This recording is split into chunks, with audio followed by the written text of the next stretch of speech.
ನಮಸ್ಕಾರ ಎಲ್ಲರಿಗೂ. ಮೊದಲನೇದಾಗಿ ನಾಗು 9 ಭಕ್ತಿ ಸಮಾಚಾರ ಚಾನಲ್ಗೆ ಸ್ವಾಗತ. ಇವತ್ತಿನ ಸಂಚಿಕೆಯಲ್ಲಿ ಮನಿ ಮಂತ್ರ ವಿಷಯದಲ್ಲಿ ನಿಮ್ಮ ಮುಂದೆ ಒಳ್ಳೆ ಟಿಪ್ಸ್ ತಂದಿದ್ದೀನಿ. ಅದು ಏನು ಅಂದರೆ, ಶನಿವಾರ ಆಗಲಿ ಬೇರೆ ಇತರ ಇಂಪಾರ್ಟೆಂಟ್ ಡೇಸ್ ಅಲ್ಲಿ ನಾವು ಮನೆಯನ್ನು ಶುಚಿ ಮಾಡ್ತಾ ಇರ್ತೀವಿ, ಅಂದರೆ ಕ್ಲೀನ್ ಮಾಡ್ತಾ ಇರ್ತೀವಿ. ಶನಿವಾರ ಆಗ್ಬೋದು, ಬುಧವಾರ. ಇದಕ್ಕೆ ಮೊದಲಿನ ವಿಡಿಯೋಗಳಲ್ಲಿ ನಾನು ಹೇಳ್ದಂಗೆ ಕ್ಲೀನಿಂಗ್ ಅನ್ನೋದು ಶನಿವಾರ ಅಥವಾ ಬುಧವಾರ ಮಾಡಬೇಕು ಮನೆಯಲ್ಲಿ. ಅದು ಯಾವ ರೀತಿ ಮಾಡಬೇಕು ಅನ್ನೋದನ್ನ ನಾನು ಹೇಳ್ತೀನಿ. ಅಂದ್ರೆ ಈಗ ತಿಳಿಸ್ಕೊಡ್ತಾ ಇರೋ ಒಂದು ಪ್ಲಾಂಟ್ನ ಬಳಸಿ ನೀವು ಮನೆಯನ್ನು ಸ್ವಚ್ಛತೆ ಮಾಡಿದ್ರೆ, ಆ ಒಂದು ಪ್ಲಾಂಟ್ ಎಲೆಗಳನ್ನ ಯೂಸ್ ಮಾಡಿ ಆ ಪ್ಲಾಂಟ್ ಯಾವುದು, ಯಾವ ರೀತಿ ಬಳಸ್ಕೊಂಡು ನಾವು ಮನೆಯನ್ನು ಸ್ವಚ್ಛತೆ ಮಾಡ್ಕೊಬೇಕು, ಮತ್ತೆ ಇದರ ಉಪಯೋಗಗಳೇನು, ಒಂದೆರಡು ಮಾತಲ್ಲಿ ಇವತ್ತಿನ ವಿಡಿಯೋನಲ್ಲಿ ತಿಳಿಸ್ಕೊಡ್ತೀನಿ. ಆ ಒಂದು ಪ್ಲಾಂಟ್ ನಿಮ್ಮ ಮನೆ ಹತ್ರ ಇರೋದ್ರಿಂದ ನಿಮಗೆಲ್ಲ ಏನು ಒಳಿತದೆ, ಏನು ಒಳ್ಳೇದಾಗುತ್ತದೆ, ಯಾಕೆ ನಾವು ಈ ಪ್ಲಾಂಟ್ನ ಸಂಗ್ರಹಣೆ ಮಾಡಬೇಕು, ಬೆಳೆಸಬೇಕು ಅನ್ನೋದನ್ನ ಸಹ ಹೇಳ್ತೀನಿ. ಸೊ ಈ ಒಂದು ಪ್ಲಾಂಟ್ ಬಂದ್ಬಿಟ್ಟು ನಮಗೆ ಮನೆ ಮುಂದೆ ಇರಬೇಕು. ನಾವು ನಿದ್ದೆ ಎದ್ದ ತಕ್ಷಣ ತುಳಸಿ ಗಿಡವನ್ನ ನೋಡ್ತೀವಿ, ಮನೆಯಲ್ಲಿ ದೇವ್ರ ಫೋಟೋಗಳನ್ನ ನೋಡ್ಬಿಟ್ಟು ದೇವ್ರ ಮನೆಯಲ್ಲಿ ದೇವ್ರನ್ನ ದರ್ಶನ ಪಡೆದು ಹೊರಗಡೆ ಬರ್ತೀವಲ್ಲ ಸೂರ್ಯ ನಮಸ್ಕಾರ ಮಾಡ್ಕೊಳ್ಳಕ್ಕೆ. ಸೊ ಸೂರ್ಯ ನಮಸ್ಕಾರ ಮಾಡಿಕೊಂಡು ತದನಂತರ ನೀವು ಅಲ್ಲಿರೋ ತುಳಸಿ ಗಿಡವನ್ನ ನಮಸ್ಕಾರ ಮಾಡ್ಕೊಳ್ಳೋದಾಗ್ಲಿ ಮಾಡ್ತೀರಲ್ವಾ, ಅದರ ಪಕ್ಕದಲ್ಲೇ ಇರೋ ಈ ಒಂದು ಗಿಡವನ್ನ ಸಹ ನೀವು ಪ್ರತಿದಿನ ನೋಡೋದ್ರಿಂದ ನಿಮ್ಗೆ ಒಳ್ಳೇದಾಗುತ್ತೆ.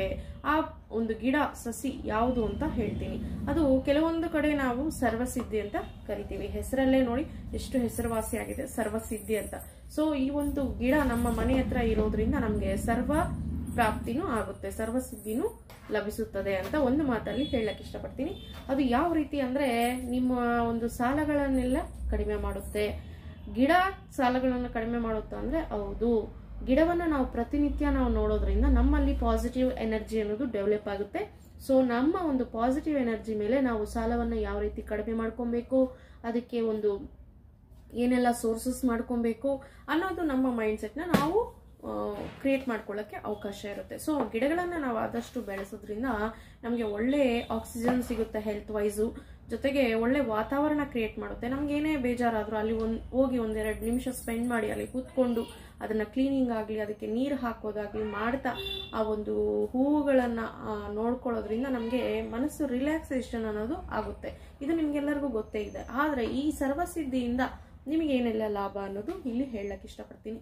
ಸೊ ಈ ಒಂದು ಸರ್ವಸಿದ್ಧಿ ನಿಮ್ಮ ಮನೆ ಬಾಗಿಲು ಎದುರುಗಡೆ ಇದ್ರೆ ನಿಮ್ಗೆ ಸಾಲ ಅನ್ನೋದು ಕಡಿಮೆ ಆಗುತ್ತೆ. ಎಷ್ಟೇ ಸಾಲ ಇದ್ರೂ ಕಡಿಮೆ ಆಗ್ತಾ ಬರ್ತದೆ. ಅದು ಯಾವ ರೀತಿ ಅಂದ್ರೆ, ನೀವು ಪ್ರತಿನಿತ್ಯ ಅದನ್ನ ನಮಸ್ಕಾರ ಮಾಡ್ಕೊಬೇಕು, ಅದಕ್ಕೆ ಆರಾಧನೆ ಮಾಡಬೇಕು. ಆದ್ರೆ ಸ್ನಾನ ಮುಗಿದ ನಂತರನೇ ಆ ಒಂದು ಎಲೆಗಳನ್ನ ಸೇಕರಣೆ ಮಾಡಬೇಕು. ಆ ಎಲೆಗಳು ಏನಕ್ಕೆ ಸೇಕರಣೆ ಮಾಡಬೇಕು ಅನ್ನೋದು ಹೇಳ್ತೀನಿ. ವಿಡಿಯೋ ಕೊನೆಯವರೆಗೂ ನೋಡಿ, ಸ್ಕಿಪ್ ಮಾಡದೆ ನೋಡಿದ್ರೇನೆ ನಿಮ್ಗೆ ಮಾಹಿತಿ ಅನ್ನೋದು ಫುಲ್ ಅರ್ಥ ಆಗುತ್ತೆ. ಸೊ ಈ ಒಂದು ಎಲೆಗಳನ್ನ ಬಳಸಿ ನೀವು ಮನೆ ಸಾರಿಸುವಾಗ, ಇದಕ್ಕೆ ಮೊದಲಿನ ವಿಡಿಯೋಗಳಲ್ಲಿ ಮನೆ ಸಾರಿಸುವಾಗ ಏನೆಲ್ಲ ಆಡ್ ಮಾಡಬೇಕು ಅಂತಾನು ಹೇಳಿದೀವಿ. ಆ ಇಂಗ್ರೀಡಿಯೆಂಟ್ಸ್ ಸಮೇತನೂ ಮಾಡ್ಬೋದು. ಇಲ್ಲ ಅವೇನು ಇಲ್ಲ ಅಂದ್ರೂ ಈ ಒಂದು ಸರ್ವಸಿದ್ಧಿ ಎಲೆ ಪ್ಲಾಂಟ್ಗಳನ್ನ, ಈ ಪ್ಲಾಂಟ್ ಇದೆ ಅಲ್ವಾ, ಅದ್ರ ಎಲೆಗಳನ್ನ ನೀವು ಸೇಕರಣೆ ಮಾಡಿ ಒಂದೆರಡು ಎಲೆಗಳು ಡೈಲಿ ಸಾರಿಸುವಾಗ ಒಂದೆರಡು ಎಲೆ ಕಟ್ ಮಾಡಿದ್ರು ಚಿಕ್ಕ ಚಿಕ್ಕ ಪೀಸಾಗಿ ಕಟ್ ಮಾಡ್ಬೋದು. ಇದು ಉದ್ದಕ್ಕೆ ಹುಲ್ಲು ತರ ಇರುತ್ತೆ, ಸೊ ನೀವು ನೋಡ್ಬೋದು. ಸೊ ಈ ಒಂದು ಎಲೆಗಳನ್ನ ಕಟ್ ಮಾಡಿಕೊಂಡು ನಾವು ಸಾರಿಸೋ ಒಂದು ಬಕೆಟ್ ನೀರಿಗೆ ಹಾಕ್ಬಿಟ್ಟು ಸಾರಿಸೋದ್ರಿಂದ ಮನೆಯೆಲ್ಲ ಶುದ್ಧಿ ಆಗುತ್ತೆ. ನೆಗೆಟಿವ್ ಎನರ್ಜಿ ಎಲ್ಲ ಹೋಗ್ಬಿಟ್ಟು ಪಾಸಿಟಿವ್ ಎನರ್ಜಿ ಅನ್ನೋದು ನಮಗೆ ಬರ್ಲಕ್ಕೆ ಅವಕಾಶ ಇದೆ.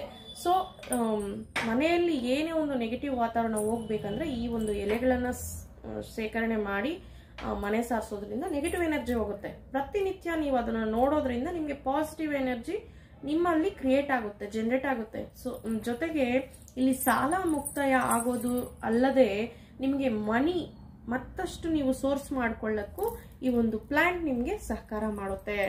ಜೊತೆಗೆ ನೀವು ಕೆಲಸ ಮಾಡಬೇಕು, ಬೇರೊಂದು ಕೆಲಸದಲ್ಲಿ ಸ್ಥಿರವಾಗಬೇಕು, ಮನಿ ಬರೋ ಒಂದು ಸೋರ್ಸಸ್ನ ಹೆಚ್ಚಾಗಿ ಪಡೆಯಬೇಕು ಅನ್ನೋದಕ್ಕೆ ಈ ಒಂದು ಸರ್ವಸಿದ್ಧಿ ಗಿಡ ನಮ್ಗೆ ಸರ್ವಸಿದ್ಧಿಯನ್ನು ಪ್ರಾಪ್ತಿಸುತ್ತದೆ. ಸೊ ಹಾಗಾಗಿ ಈ ಒಂದು ಗಿಡ ಎಲ್ಲೇ ಇದ್ರೂ ಅದು ಒಂದು ರೆಂಬೆಯನ್ನ ಕಟ್ ಮಾಡ್ಕೊಂಡ್ಬಂದು ನೀವು ಪಾಟಲ್ಲಿ ಇಟ್ಬಿಟ್ರೆ ಅದು ಈಸಿಯಾಗಿ ಬರುತ್ತೆ. ಈ ಒಂದು ಸರ್ವಸಿದ್ಧಿ ಬಗ್ಗೆ ನನಗೆ ನಮ್ಮ ಅಮ್ಮಮ್ಮ ಅಂದ್ರೆ ನಮ್ಮ ಒಂದು ಅಜ್ಜಿ ಕಡೆಯಿಂದ ನನಗೆ ಇದು ಪರಿಚಯ ಆಗಿರೋದು. ಆಕೆ ಮನೆ ಹತ್ರ ತುಂಬಾ ಇದನ್ನ ಬೆಳೆಸೋಳು, ಕೇರ್ ತಗೋನವ್ರು. ಹೇಳ್ಬೇಕಂದ್ರೆ ಇದನ್ನ ಅವರೊಬ್ಬರು ಕೇರ್ ತಗೊಂತವ್ರ ಅಂತ ನಾನು ಹೇಳ್ತಾ ಇಲ್ಲ. ಈ ಒಂದು ಗಿಡದ ವಿಷಯದಲ್ಲಿ ಅಷ್ಟೊಂದು ನಿಯಮಗಳನ್ನ ಫಾಲೋ ಮಾಡಬೇಕು. ನಾವು ಸ್ವಚ್ಛತೆಯಿಂದಾನೇ ಅದನ್ನ ಮುಟ್ಟಬೇಕು.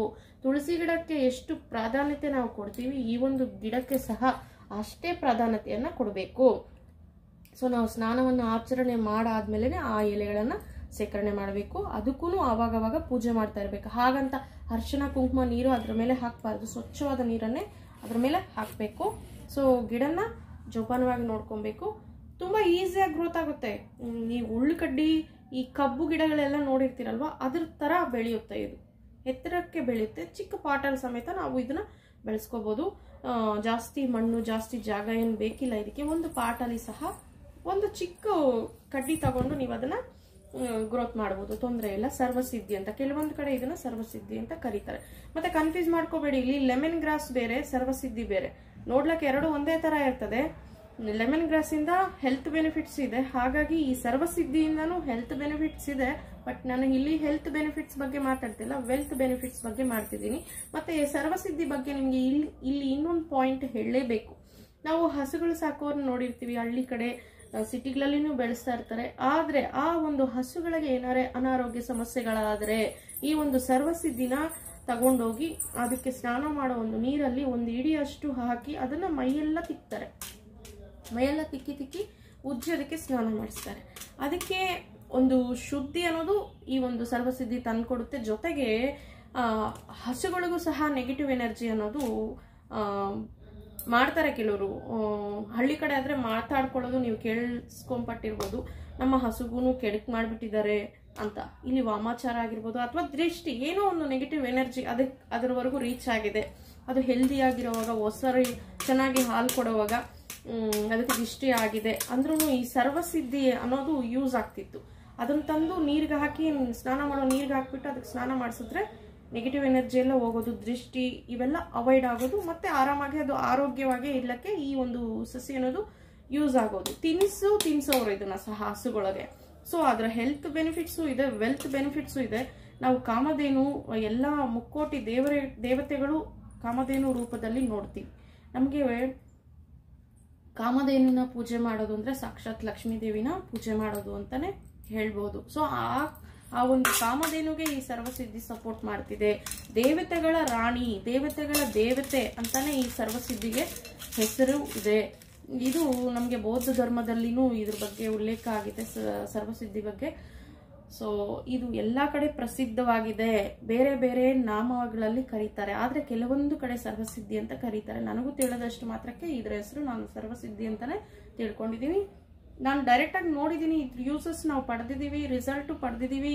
ಹೇಳ್ತಾ ಇದೀವಲ್ಲ, ನಮ್ಮ ಅಮ್ಮ ಅವರ ಕಾಲದಿಂದ ನಾನು ಇದನ್ನ ನೋಡ್ಕೊಂಡ್ ಬಂದಿದ್ದೀನಿ. ನನಗೆ ಹೇಳ್ಬೇಕಂದ್ರೆ ನಮ್ಮ ಅಮ್ಮಮ್ಮ ಕಡೆಯಿಂದಾನೇ ಈ ಒಂದು ಸಸಿ ಅನ್ನೋದು ನನಗೆ ಪರಿಚಯ ಆಗಿದೆ. ಅದ್ರ ಯೂಸಸ್ ಹಾಕಿ ಡೈಲಿ ಮನೆ ಸಾರಿಸೋವಾಗ ಒಂದೆರಡು ಎಲೆ ಕಟ್ ಮಾಡ್ಕೊಂಡ್ಬರೋದು, ಹಾಕೋದು, ಸಾರಿಸೋದು ಮಾಡ್ತಾ ಇದ್ರು. ನಾನು ಇದನ್ನ ನೋಡಿದ್ದೀನಿ, ರಿಸಲ್ಟು ನೋಡಿದ್ದೀನಿ. ಸೊ ಹಾಗಾಗಿ ಸ್ಟ್ರಾಂಗ್ ಆಗಿ ಬಿಲೀವ್ ಮಾಡಿ, ನೀವು ಹೆಲ್ತ್ ಪಡಿಬೇಕು ಅಂದ್ರೂ ಈ ಒಂದು ಸಸಿನೂ ನಿಮಗೆ ತುಂಬಾ ಇಂಪಾರ್ಟೆಂಟ್, ಚೆನ್ನಾಗಿ ರಿಸಲ್ಟ್ ಕೊಡುತ್ತೆ ಅಂತ ಹೇಳಕ್ ಇಷ್ಟಪಡ್ತೀನಿ. ನಿಮ್ಮ ಮನೆ ಕಡೆ ಇರೋ ಒಂದು ಪ್ಲಾಂಟ್ಗಳ ಸಮೇತ ಇದನ್ನು ಒಂದು ನೀವು ಬೆಳೆಸ್ಲಿಕ್ಕೆ ಟ್ರೈ ಮಾಡಿ. ಮತ್ತೆ ಯಾವ ಕಡೆ ಇಡಬೇಕು ಮೇಡಮ್ ಅಂತ ಕೇಳಬೇಡಿ. ನಾವು ತುಳಸಿ ಗಿಡವನ್ನ ಎಲ್ಲಿ ಇಡ್ತೀವಿ ಅಲ್ಲಿ ಅದ್ರ ಪಕ್ಕದಲ್ಲಿ ಬೇರೆ ಒಂದು ಪಾಟಲ್ಲಿ ಹಾಕಿ, ಸೇಮ್ ಪಾಟಲ್ಲಿ ಹಾಕಕ್ಕೆ ಹೋಗ್ಬೇಡಿ. ಯಾಕಂದ್ರೆ ಈ ಒಂದು ಗಿಡ ಇನ್ಫೆಕ್ಷನ್ಸ್ಗೆ ಬೇಗ ಗುರಿ ಆಗುತ್ತೆ. ನಾವು ಒಂದು ಕ್ಲೀನ್ ಆಗಿ ಹೇಳಿದ್ನಲ್ಲ, ಶುದ್ಧಿಯಾಗಿ ಅದನ್ನ ತಾಕ್ಬೇಕು. ಸೇಮ್ ನಾವು ತುಳಸಿ ಗಿಡವನ್ನ ಎಷ್ಟು ಪವಿತ್ರವಾಗಿ ನೋಡ್ಕೊಂತೀವಿ ಅಷ್ಟೇ ಪವಿತ್ರವಾಗಿ ನೋಡ್ಕೊಬೇಕು. ಯಾರಂದ್ರೆ ಅವರು ಅದನ್ನ ಮುಟ್ಟಂಗಿಲ್ಲ, ನಾವು ಶುದ್ಧಿ ಆದ್ಮೇಲೆ ಅದನ್ನ ಮುಟ್ಟಬೇಕು. ಮತ್ತೆ ಹೇಳ್ತಾ ಇದ್ದೀನಿ, ಇದು ಇದ್ರೆ ನಮ್ಮಲ್ಲಿ ಕೆಡುಕು ಮಾಡಿರೋದು, ನೆಗೆಟಿವ್ ಎನರ್ಜಿ ಗ್ಯಾದರ್ ಆಗೋದು, ದೃಷ್ಟಿ ಆಗೋದು ಇವೆಲ್ಲ ಅವಾಯ್ಡ್ ಆಗುತ್ತೆ. ಜೊತೆಗೆ ನಿಮ್ಮ ಸಾಲನೂ ಅವಾಯ್ಡ್ ಆಗುತ್ತೆ, ವೆಲ್ತ್ ಬರೋ ಮಾರ್ಗಗಳು ಸೂಚಿಸುತ್ತೆ. ನೀವು ಆಕ್ಟಿವ್ ಆಗಿರ್ತೀರಾ, ಹಣನ ಚೆನ್ನಾಗಿ ಗೈನ್ ಮಾಡ್ಲಿಕ್ಕೆ ಅವಕಾಶ ಆಗುತ್ತೆ. ಮತ್ತೆ ಯಾಕೆ ಲೇಟು? ಎಲ್ಲೇ ಸರ್ವಸಿದ್ಧಿ ಗಿಡವನ್ನ ನೀವು ನೋಡಿದ್ರೆ ಒಂದು ಕಡ್ಡಿನ ತಂದು ನಿಮ್ಮ ಪ್ಲಾಂಟ್ ಅಲ್ಲಿ ಇಟ್ಕೊಳ್ಳೋಕೆ ಇವತ್ತೇ ಟ್ರೈ ಮಾಡಿ. ಒಳ್ಳೆ ರಿಸಲ್ಟ್ ಕೊಡುತ್ತೆ, ತುಂಬಾ ಒಳ್ಳೆ ರಿಸಲ್ಟ್ ಕೊಡುತ್ತೆ. ಈಗೇನು ಸಸಿಗಳು ಆನ್ಲೈನಲ್ಲಿ ಸಹ ಪರ್ಚೇಸ್ ಮಾಡೋದು ನಾವೆಲ್ಲ ನೋಡ್ತಾನೆ ಇರ್ಬೋದು. ಸೊ ನಿಮ್ಗೆ ಏನಾರ ಇದ್ರ ಬಗ್ಗೆ ಡೌಟ್ ಇದ್ರೆ ಕಾಮೆಂಟ್ ಮಾಡಿ. ಸರ್ವಸಿದ್ಧಿ ತುಂಬಾ ಯೂಸಸ್ ಕೊಡೋ ಒಂದು ಗಿಡ. Thank you for watching.